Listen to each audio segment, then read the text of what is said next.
presence. The photographer records, the observer absorbs.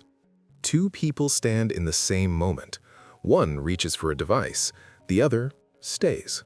Still, awake, unfiltered. Most minds split themselves in half, one part living, the other documenting. A subtle fracture, a quiet trade. Attention divided, experience diluted. But a smaller group moves differently. They don't capture the moment, they enter it. Science has a name for the cost of recording everything: the photo-taking impairment effect. In controlled studies, participants who took photos remembered fewer details than those who simply observed. Not because they lacked intelligence, but because the brain adapted. It delegated, outsourced the burden of memory to the machine. Click, stored, forgotten. The mind relaxes its grip, but remove the lens and something shifts. Attention sharpens, senses wake up. Without a device acting as intermediary, the brain switches modes: deeper encoding, richer neural pathways, stronger contextual binding. You don't just see the scene, you register temperature, sound, microexpressions, spatial awareness. The moment stops being visual and becomes immersive, like stepping inside the memory instead of standing outside it. Think about environments where hesitation costs more than discomfort. A field operative scanning rooftops, an explorer reading subtle changes in terrain, a soldier detecting movement in peripheral vision. No second takes, no retakes, no screenshots, only presence. In these spaces, reality isn't something you frame, it's something you survive. And here's the tension. To the outside world, this can look like absence, like disengagement, like you're not participating. But that's the illusion. Because while others are collecting fragments they may never revisit, you are building something else entirely. Dense memories, layered experiences, moments that don't fade, they imprint. There's no gallery, no highlight reel, only recall that feels alive. And the trade-off? You may have less to show, but far more to remember. So the question lingers: what is more real, the image you can replay, or the moment that rewired you? The photographer leaves with files, the observer leaves changed. And once you feel that difference, truly feel it, it becomes harder to go back, because your mind was never designed to archive life, it was designed to live it. Identity. Those who don't depend on image build identity. Quietly, without announcement, without applause. In a world engineered for display, visibility becomes currency. Every post, every frame, every angle, a negotiation for attention. And slowly, almost invisibly, something shifts. You stop asking who you are and start asking how you look. That's the fracture. Because when identity is built externally, it becomes unstable, reactive, fragile, constantly recalibrating to feedback loops of likes, comments, and approval. Psychology calls this external validation dependency. The more you rely on it, the less anchored your internal self becomes. A moving target, a shifting mask. But not everyone plays that game. Some step back. They don't disappear, they detach. And in that space, something rare begins to form. An identity constructed from internal signals, values, experiences, decisions made without witnesses. Less noise, more coherence. The gap between who you are and what you show starts to close. Because there is no performance to maintain. This isn't a rejection of the world, it's independence from it. Think of it like structural integrity. A building reinforced from the inside can withstand pressure from any direction, but one built only for appearance, polished on the outside, hollow within, collapses the moment stress is applied. And pressure is inevitable. Social environments reward visibility. They amplify exposure. They question absence. So here comes the tension. If you don't constantly show yourself, people may assume there's nothing to see. Silence gets misread as emptiness, privacy mistaken for distance. That's the vulnerability. You may be overlooked, misunderstood, even underestimated. But beneath that misinterpretation lies a different kind of strength. A self that doesn't fragment under observation. A mind less vulnerable to comparison. An identity that doesn't need constant reinforcement to remain intact. Because it wasn't built for the lens, it was built to endure. And here's the paradox. The less you perform, the more consistent you become. The less you seek approval, the less control others have over you. Control shifts inward. What doesn't need to be shown is rarely shaken. Let that settle. Because once identity is no longer tied to visibility, something unexpected happens. You stop editing yourself. No more micro-adjustments for acceptance, no more silent negotiations with perception. Just alignment. And that alignment creates a presence that doesn't demand attention, but holds it. Not because it tries to be seen, but because it doesn't need to be.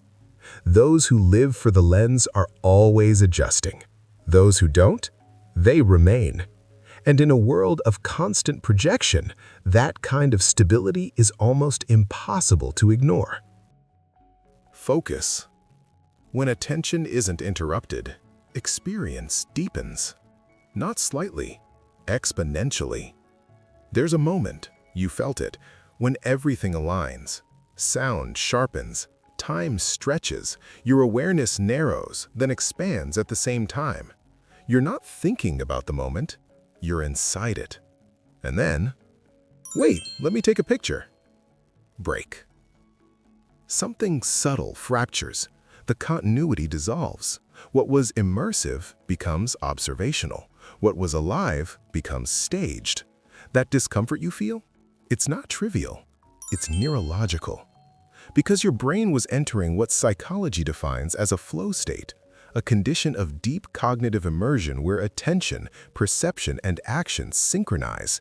In this state, the prefrontal cortex quiets down, self-consciousness fades, and performance, mental or physical, peaks.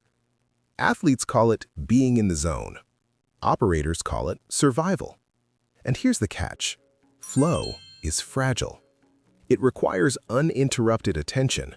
Even small disruptions like reaching for a camera can collapse the state entirely, forcing your brain to reset. What could have been a fully encoded high-resolution experience becomes fragmented. Pieces instead of continuity, snapshots instead of immersion. Now imagine this in environments where precision matters. A sniper tracking micro-movements across a distant rooftop. A diver reading the rhythm of currents beneath the surface. A field observer detecting a shift in behavior no one else notices. Milliseconds decide outcomes. In these situations, attention isn't passive. It's active processing. Real-time data integration, pattern recognition, prediction. The brain prioritizes immediacy over storage. It doesn't record, it responds. That's the function. But introduce the need to capture, and tension emerges. Your mind splits again. One part stays engaged, the other steps back to document. And in that split, sensitivity drops, reaction slows, details slip through unnoticed. Not because you lack ability, but because your focus was divided, and division is costly. Here's the contrast. One person pauses reality to preserve it. Another stays within it and evolves with it. One collects evidence. The other collects awareness. And over time, this difference compounds. Because sustained attention trains perception. It sharpens your ability to detect anomalies, read environments, anticipate change. You begin to notice what others miss, not because you're trying harder, but because you never left the moment in the first place. That's the advantage. Greater sensitivity, faster adaptation, deeper experience. But there's a quiet question beneath all this. What do you lose when you constantly step outside the moment to prove you were there? And more importantly, what could you become if you never stepped out at all? While others pause reality to capture it, you remain inside it, and inside it, you see more. Memory. You don't capture the moment, you become part of it. No distance, no frame, no separation between you and what is happening. Most people believe memory works like a camera: point, shoot, store. But the brain doesn't archive life as images, it encodes experiences through networks, layers of sensation, emotion, context, meaning. And here's where it breaks. When you focus too much on capturing a detail, you lose the field around it. Research shows this clearly. When attention narrows to framing, angles, results, peripheral awareness fades. The brain prioritizes the object, not the environment. You remember the picture, but forget the moment. Sharp image, blurry memory. But remove the need to capture, and something expands. Awareness widens, details multiply. Without the pressure of performance, no posing, no adjusting, no anticipation of how it will look, you stop filtering reality. Your mind shifts from selective focus to immersive encoding. You don't just see the scene, you feel the air temperature on your skin. You register the subtle tension in someone's voice. You notice the rhythm of movement, the spacing, the silence between sounds. Memory becomes dimensional, not a snapshot, a landscape. Think about the difference. One person scrolls through a gallery trying to remember how it felt. Another closes their eyes and is back there instantly. Same moment, different depth. Because one relied on storage, the other relied on presence. And here's the trade. There's a cost to this path. You may not have proof, no images to show, no visual evidence to validate the experience. In a world obsessed with documentation, that absence can feel like loss, like something is missing, like the moment didn't count. That's the tension. But beneath it, there's a different reward. Memories that don't degrade into pixels. Memories that don't depend on a screen to exist. Memories that are reconstructed not from files, but from within. Integrated, alive, resilient. Because the more senses involved in encoding, the stronger the recall pathways become. Neuroscience calls this multimodal encoding. The more channels activated, the deeper the imprint. And presence activates them all. So the question shifts. Do you want a record or a return? Because one lets you look back, the other lets you relive. Some experiences aren't meant to be revisited through a device. They're meant to echo internally, to change you, to stay. The camera captures what was seen, but presence captures what was lived. And only one of those stays whole over time. Authenticity. Those who resist the pose often value what's real. Not louder, not brighter, just truer. At first glance, discomfort with cameras looks like insecurity, shyness, social withdrawal. That's the surface interpretation, the easy one. But look closer. There's another layer. Because in many cases, that discomfort isn't fear of being seen. It's resistance to distortion, a subtle rejection of performance. Highly observant individuals process social environments differently. Their attention doesn't stop at words or appearances. It scans micro-signals, tiny fractures in behavior. A smile that arrives half a second too late. A voice that tightens under pressure. Eyes that don't fully align with the expression. These details pass unnoticed for most, but not for them. Their brains are tuned for nuance, pattern recognition at a social level. Psychology links this to heightened sensitivity in reading emotional cues and nonverbal communication. In simple terms, they see what's off, and that creates tension. Because staged environments, posed photos, forced smiles, curated moments are built on controlled signals, adjusted angles, rehearsed expressions, manufactured authenticity. To someone who detects subtle inconsistencies, that feels unnatural, almost like noise. So when the camera appears, something shifts internally. Awareness spikes. Behavior changes. The moment becomes artificial. And the instinct isn't to engage, it's to step back. Not out of fear, but out of misalignment. Here's the conflict. From the outside, this can look like distance, coldness, disinterest. People may assume you're detached, disconnected, unwilling to participate. That's the vulnerability. You risk being misunderstood, misread, even excluded. But beneath that risk lies a different kind of strength, a refusal to dilute reality for approval, a bias toward depth over display, a preference for interactions that don't require editing. Because when you remove performance, what remains is signal, clear, unfiltered, honest. And over time, that preference reshapes your environment. You gravitate toward conversations without scripts, moments without staging, people who don't need to adjust themselves to be accepted. Fewer interactions, but more real ones. That's the trade. You may not like the camera, but that doesn't mean you avoid connection. It means you reject simulation. While others calibrate expressions for perception, you calibrate attention for truth. And here's the quiet realization. What is constantly performed eventually erodes. What is real sustains. So the question lingers. Are you reacting to what's being shown or responding to what's actually there? Because one keeps you in the surface, the other pulls you into essence. While others adjust appearances, you pay attention to what doesn't need adjusting. And that's where authenticity lives. Mystery. What isn't exposed doesn't wear out. It endures. Unrepeated, unconsumed. We live in an age of saturation.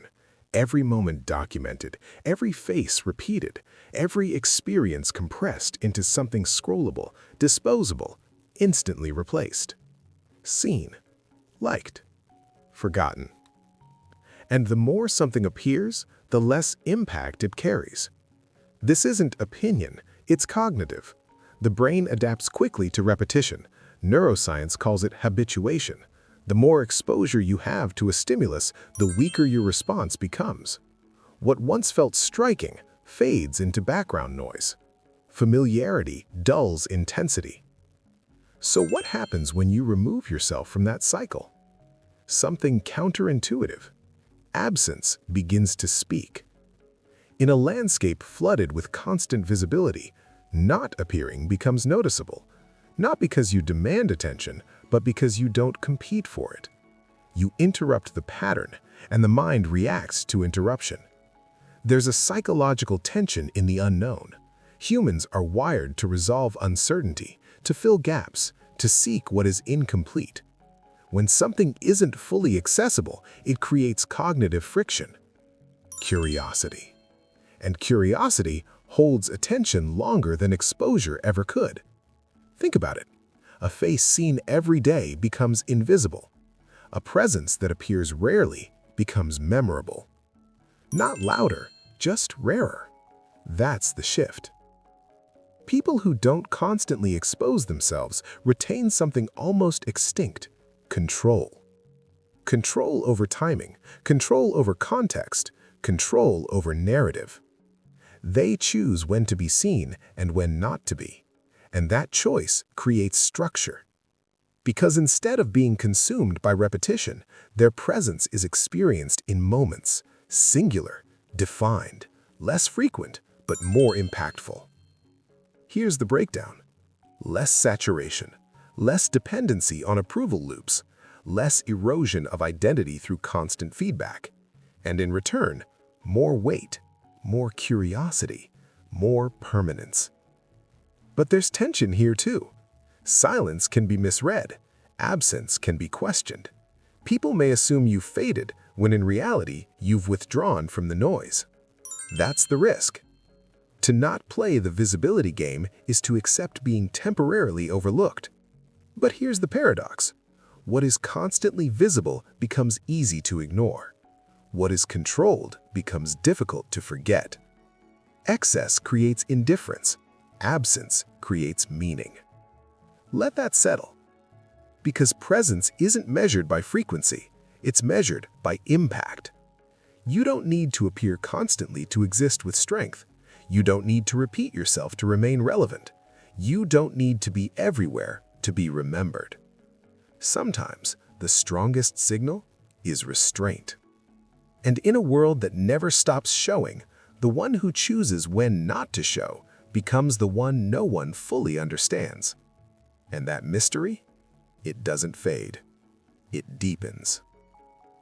If you're not subscribed, you'll probably never see us again. But if you are, congratulations, you're growing every day.